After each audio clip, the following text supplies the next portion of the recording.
Welcome, Manu Bennett. Thank you. How are you? Good. Good. I'm speaking a certain decibel. Yeah, I want to make sure. How is this? Is this good sound-wise? Yes. Okay. So we have Slade Wilson and Freddie Krueger. nice. It's most unusual but wonderful press conferences. It's not often you get to be interviewed by the characters that you've played. Exactly. So we are live here at Phoenix Comic Fest 2018 in downtown Phoenix. Have you been here before? Yeah, I came to this convention maybe 5 years ago. Okay. Yeah, it was huge. It was huge then. So it's getting bigger, so yeah. Getting bigger, yes. You've been yeah. We passed 100,000 people in 2016, so it's getting bigger all the time. We're so glad to have you. So we want to ask you a couple of questions. First of all, we'll open it up to the press here in a few minutes, but wanted to ask you about what's going on the Arrow. Let's. That's fun. I hear that. Yeah, you know, it's did somebody start dancing?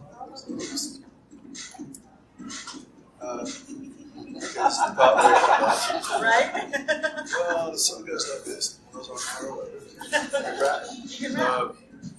Yeah, it's you know, it's one of these things where I think, you know, the fan base is really, you know, into the Slade Wilson Arrow you know, storyline. It's the kind of the genesis of Oliver Queen becoming the Green Arrow, you know, like the Transmitted Slade. So, you know, we've got this seed that's grown over six series, you know. And at every opportunity, I know that they take a chance of putting another branch of that tree of the storyline. You know, I think with the film opportunity, that's a great opportunity. It's a great opportunity for Joe Manganiello. You know, it's obviously a character that's sort of sat in the background for a while in the comic book world, but you know, it had so much potential.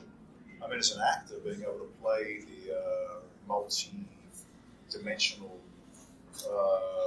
range of the character, you know, it's like playing a great Shakespearean character. You know? I always looked at the tragedy of Slade as being like Othello. Right. You know, a kind of a tragic love story that's full of half-truths and mistruths. And, you know, then he ends up with the ghost of Shadow whispering in his ear like Iago or something, and it drives him crazy. You know, he can't stand the idea of the lie. You know, but for him it's not a lie. It's kind of like something he's trying to, you know, is the truth. Do you think Slade Wilson is a good guy or a bad guy? I mean, well, Slade Wilson thinks Slade Wilson's a good guy. You know, so that's the most important thing to play.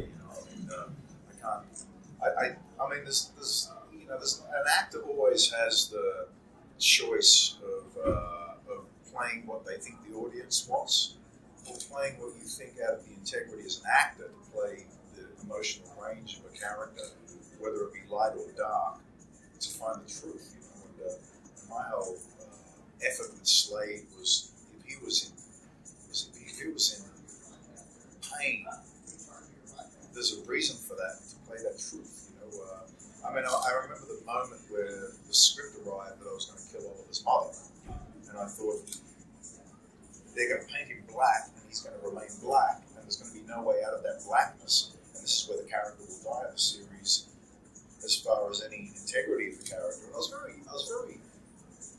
at the time I was very miffed about it in a certain way, because I thought that, you know, Marv Wolfman's Deathstroke had much more integrity to him than some crazy Mirakuru guy stabbing a guy's mother. You know, and it didn't really make any sense to me that this was the path. But to be honest, if you play something with the conviction, I think where the audience may have found a sense of compassion for Slade was the fact that early on in the series, you know, the friendship between Oliver and Slade was sincere. And it wasn't until certain things happened, And as I say, I thought it was kind of Shakespearean, that you realised that they were being pulled apart because of certain, whether it was Ivar or whatever his name was, telling me, that Oliver had a choice, but he chose,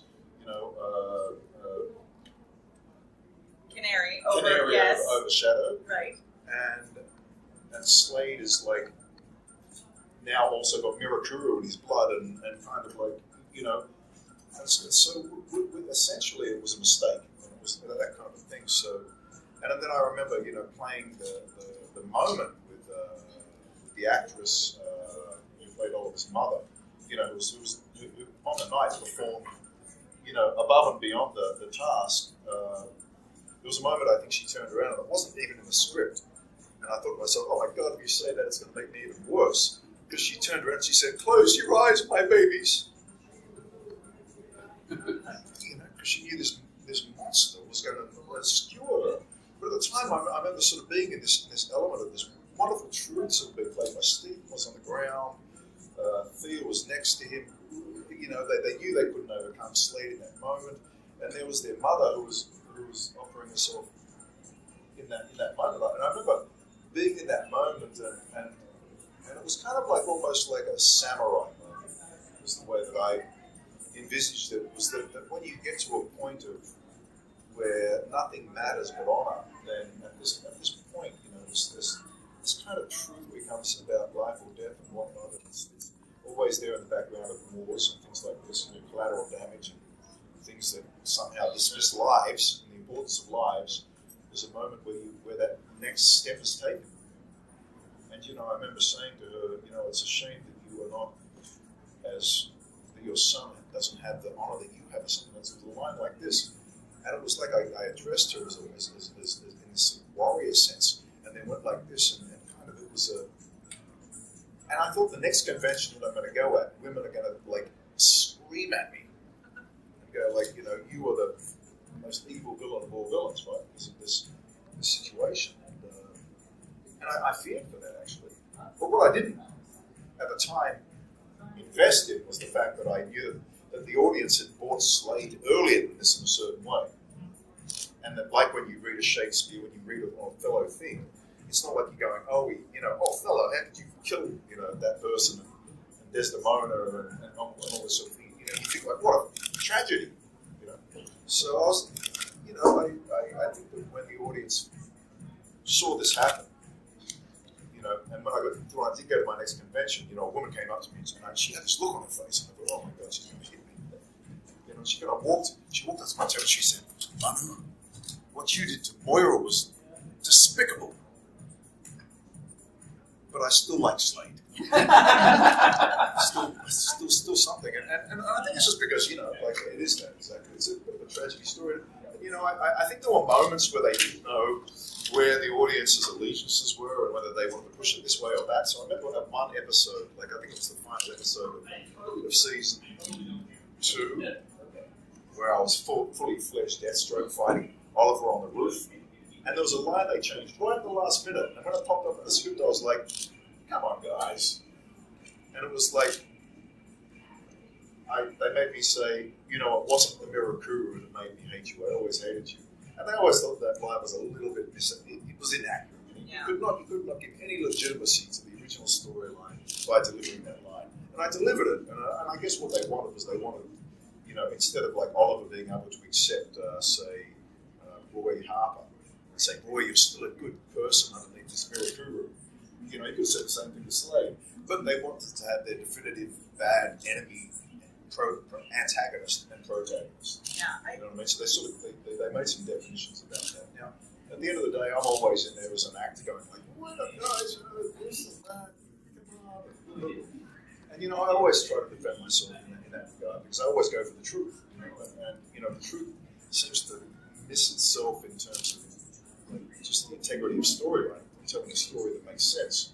And sort of bring these things up. But of course, when you're working on series television especially, it probably won't get away with it in the film because people will notice the bump in the road. But on television, they're constantly thinking like, well, how can we extrapolate this and make this now? Because we want to go in this direction now, that direction. Well, then if we're going to go in that direction, we have to make that disappear. So it's, there was an element of it where the fans liked Slade so much and respected the character so much that they needed the fans to not like him. So they and push it a little further to make sure that there was that complete disconnect between Oliver and but it didn't Slade happen. before it was it didn't happen. I know. I know, because I come to these conventions now, it's the fans. Yeah. They kept on going like, come on, we love that Berg, Yeah, but they liked you so much that I think they want you to be, they're hoping that there's redemption in the future. Because as an actor, I can't, to be honest, it's not an ego thing at all, but I can't help but play the truth. Like, I'm not afraid to throw a little line. I often tell people that I only came to this career because, my mother and brother both died when I was 15 in car accidents. And my brother died in my hands. So I know what it is to stare at God and ask the question, and I know what that is. And I know what it is to, stand on a beautiful summer's sunny day and look out of a hospital window and know your mum's dead in the hospital. And these pains of my life are kind of like what I sink into the realities of these characters. And I think as an artist, if you really, take this journey, which last year I went to Greece, and in Greece they had this amphitheatre in a place called Epidavros, and it was the very first amphitheatre that was ever built, and it was built by these medicine people called the Scipio. And they built it because they believed that the voice carried signal that was healing, and they tried to project a performance space, good acoustics, where someone could sit there and talk to you about philosophy or politics or emotions or whatever, and if it was the right signal, it would help you heal, be a healing mechanism. Of course, the Romans turned the amphitheatre into a full circle and started having people kill each other. Which is somewhere between the two lives Hollywood. You know what I mean? And so, as an actor, I truly believe in, because one is that because of my colour, I'll also always be stereotyped. Not always, but I'll be stereotyped. I've already been in several series where, the blonde-haired white good guy, and I'm the guy that might be Mexican or might be, whatever, and be the second guy, and I'll end up trying to steal his girlfriend. And it's ridiculous how these archetype and stereotype sort of characters still exist today, changing slowly.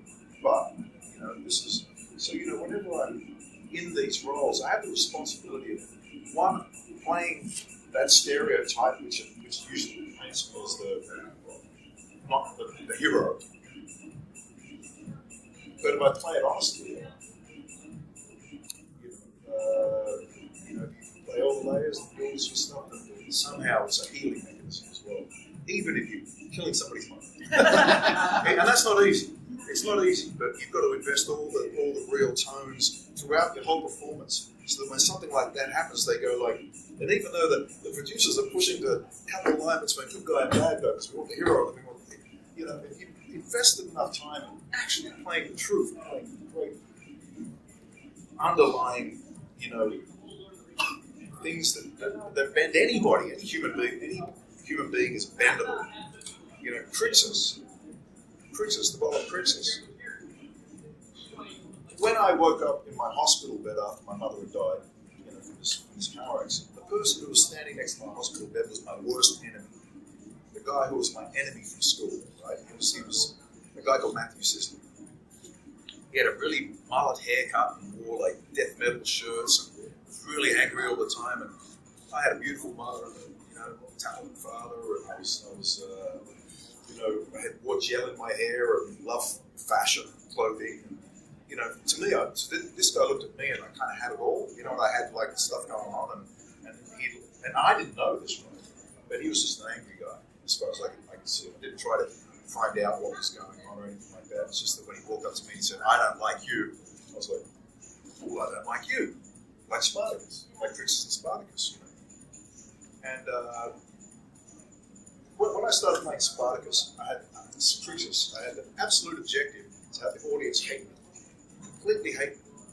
And I played the way that I thought this guy Matthew Sisley was toward me, which was like so in your face, so no terms of understanding, no compassion, offering nothing but hostility. And I played that to Andy Whitfield. I was in his face. I remember the producers came up and said, Andy's not really feeling that comfortable anymore with the way that you're attacking him, because it's getting a bit, like, they said, can you tone it down a bit? And I knew at that moment it was working what I was doing, right? And I didn't tone it down. I made it even more.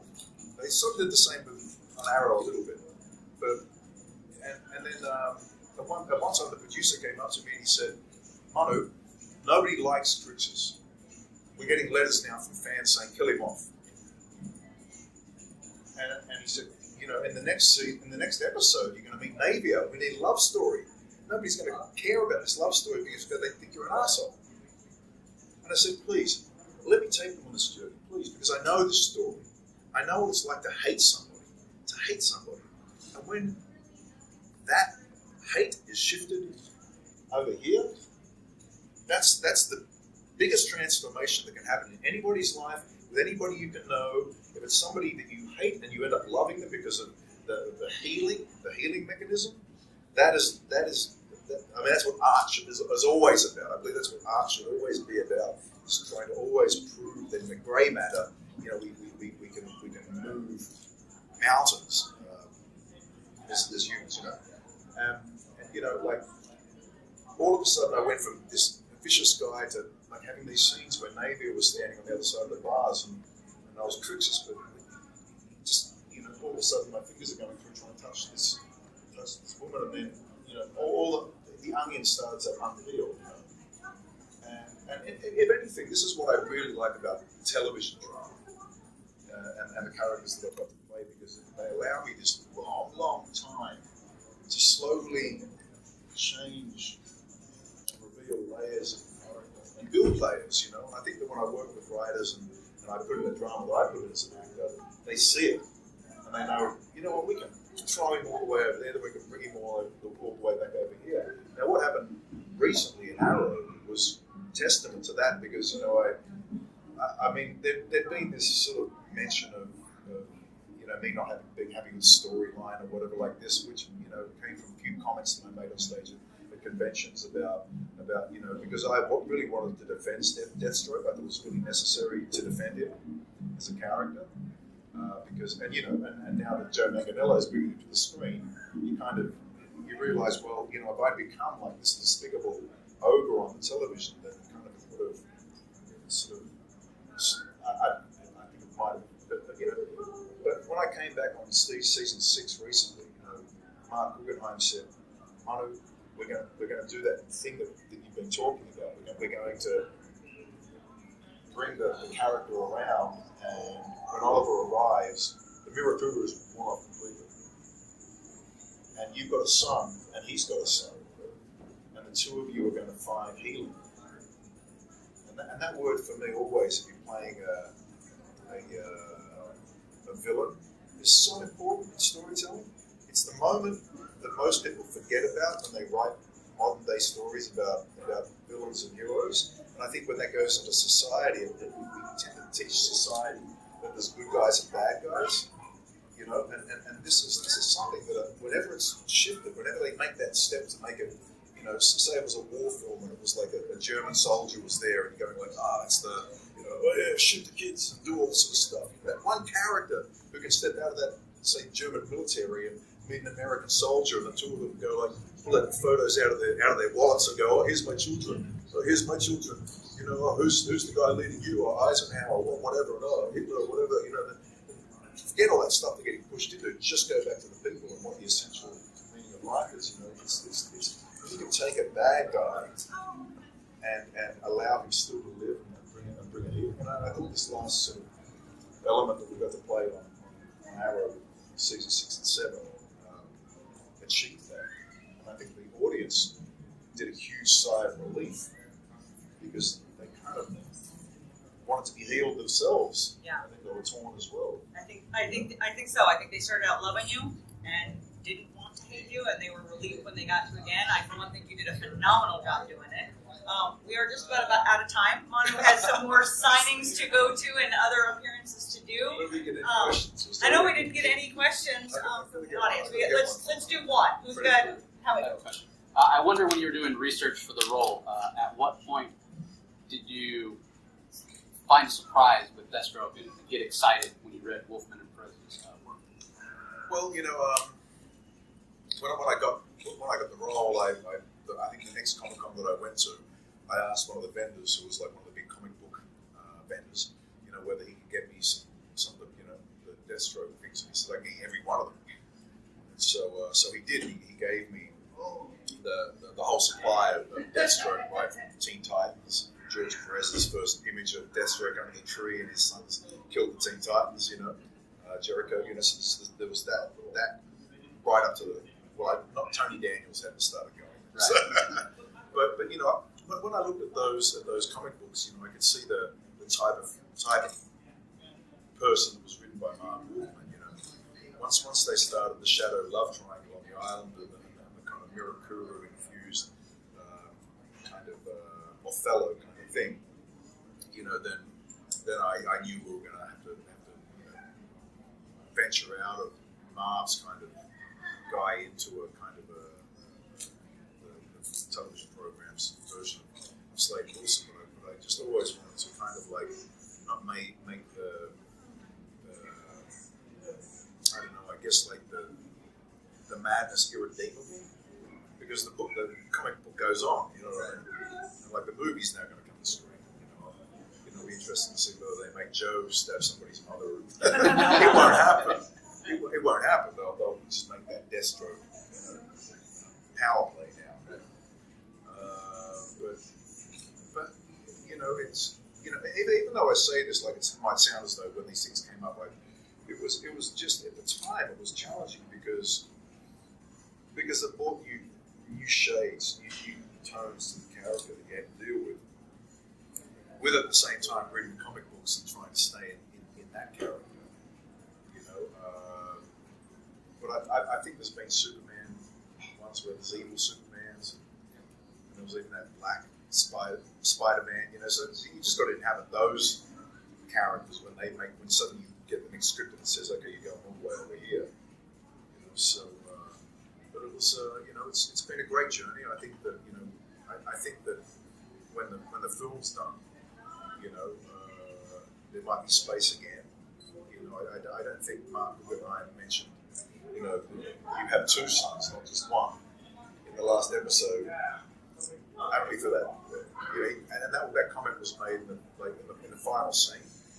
You know, he wanted me to say, I have another son. Another story. Yeah, exactly. There's another story to tell, exactly. So, you know, without, you know, presuming or assuming or anything like that, the storyline's there that they've seeded, you know, and we'll see what happens after the film. I think right now, and rightfully so, Warner Brothers just wants the Joe Manganiello film version of Deathstroke to be the focus, you know. And, I know that online there was some debate from fans saying, like, oh, you know, we'd like to see, and that's just the opinionation of fans or whatnot. You know, I know Joe personally. You know, I've met him a couple of times, and he's such a wonderful guy and such a hard-working actor. But you know, I've got nothing but, you know, a feeling of, I hope I walk in the cinema and I see him do an amazing job. The only thing is his grey matter. You know, I think Slade's just this great grey matter character. You know, and it is just like going and watching an Othello performance on stage. You know, how much is the actor willing to give? Is really what I think is the determination of any great Deathstroke. Would be, you know, just at what point are you going to say, like, you know, this grey matter, how much is he going to hurt? How much is he going to go through to try to, you know, defend some sense of honor, some sense of, you know, soldier code, some sense of, because that's to me what Deathstroke's emotional color is. You know, he's somewhere right in the middle of the gold and the black. You know, he's that line slipping one side or the other. Thank you very much. We're going to close really quick with a couple of rapid fire questions, just little fun, off topic kind of things. See what Manu has to say, and then we're going to let him get back to work. Ready? Coke or Pepsi? Fanta. Dogs or cats?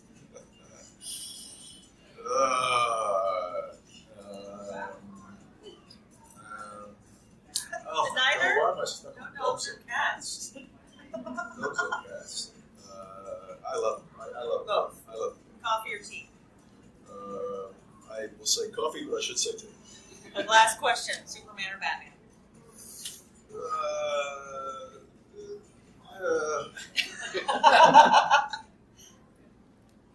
I think I'd rather fly. All right. All right. Well, thank you, Manu, very much. It was a pleasure. Appreciate you being here. We'll see you all weekend. Manu's going to be here all weekend. He'll be signing autographs, doing photo ops, and I think you have a panel coming up sometime this weekend. I should have memorized the schedule for all 30 people and didn't, but we'll definitely see you later. Thanks so much. Cheers, Nicole's guys. going to take you back.